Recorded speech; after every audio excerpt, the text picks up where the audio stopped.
हमारे पास एक क्वेश्चन है, HP is a leading distributor of petrol, a detailed inventories of petrol is taken when the following are books are closed at the end of each month. At the end of each month, following information is available. हमें इसमें sales दे रखी है 47,25,000 की, general overhead cost दे रखा है 1,25,000 का, inventory at the beginning मतलब opening stock जो कि हमारे पास 1 लाख लीटर 15 रुपीज़ पर लीटर के हिसाब से। फिर हमारे पास कुछ परचेजेस दे रखी हैं जो कि 2 लाख लीटर पेट्रोल की हैं, फिर 1 लाख लीटर की हैं, इनके प्राइजेस दे रखे हैं। अब इसमें बोला क्या है कि calculate closing inventory 1,30,000 lakh litres, okay 1.30 lakh litres हमें कंप्यूट करना है by the following of FIFO method. हमें ये वैल्यू फाइंड करनी है, वैल्यू ऑफ इन्वेंट्री हमें फाइंड करनी है, COGS हमें फाइंड करना है, प्रॉफिट हो रहा है या लॉस हो रहा है मंथ ऑफ जून में वो हमें फाइंड करना है। हमें फाइंड करना है फीफो मेथड से। I hope you know what is the FIFO method. FIFO method is first in first out, जो पहले आया वो पहले स्टॉक जाएगा। तो आइए इस क्वेश्चन को पूरा करते हैं। यहाँ पे हमने कुछ वैल्यू राइट डाउन कर रखी है जो हमें दी गई थी उसमें।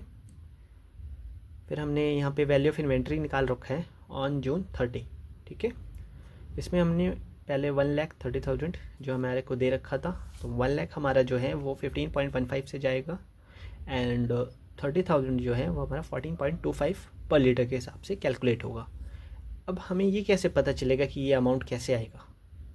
इसके लिए हमें क्या करना होगा कि हमें निकालना होगा सबसे पहले टोटल यूनिट, ठीक है।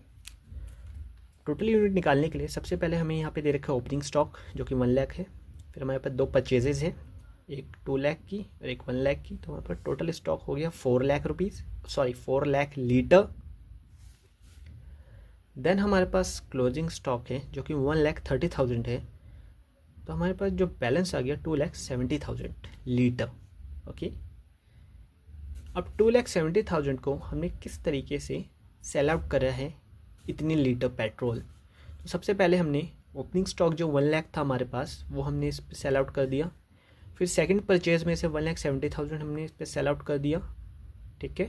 तो हमारे पास इस 2 लाख सेकंड परचेज में से 30,000 बच गए, ठीक है। और हमारे पास जो लास्ट परचेज थी 1 लाख रुपीज़ की वो पूरी बच गई। तो वही चीज़ हमने यहाँ पे राइट डाउन करी है कि 1 लाख इस हिसाब से एंड 30,000 4.25 पर लीटर के हिसाब से हमने यहाँ पे कैलकुलेट कराया। अब बात आती है COGS फाइंड करने की। तो COGS फाइंड करने के लिए, cost of goods sold find करने के लिए ये मेथड है कि हमारे पास ओपनिंग स्टॉक था 1 लाख लीटर, तो 15 रुपीज़ पर लीटर के हिसाब से 15 लाख आ गया। फिर परचेज जो हमने करा था वो हम लोगों ने यहाँ पे राइट डाउन कर लिया। देन उसमें से हमें लेस करना होगा क्लोजिंग स्टॉक जो कि 1,30,000 लीटर है, और हमारे पास इसका जो अमाउंट आया ये हमारे पास आया 19,42,500। इसमें से जब हमने माइनस करा तो हमारे पास जो COGS आ रहा है वो आ रहा है 39,22,500, ओके।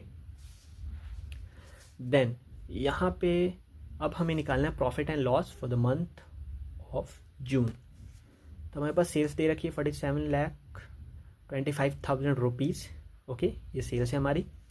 इसमें से हमें COGS माइनस करना होगा जो कि 39,22,500 है। ये करने से हमारे पास ग्रॉस प्रॉफिट आ जाएगा जो कि हमारा ग्रॉस प्रॉफिट इस केस में आया है 8,02,500। फिर इसमें से हमें लेस करना होगा हमारा जर्नल एक्सपेंस या जर्नल ओवरहेड। तो हमारा यहाँ पे गिवन है जर्नल ओवरहेड 1,25,000, तो यहाँ पे 1,25,000 हमने यहाँ पे माइनस करा, तो हमारे पास जो प्रॉफिट आ रहा है वो आ रहा है 6,77,500। आई होप आपको ये क्वेश्चन पूरा समझ आया हो। बहुत इंपॉर्टेंट क्वेश्चन है BCom ऑनर्स वालों के लिए भी, CS फाउंडेशन वालों के लिए भी। Thank you so much.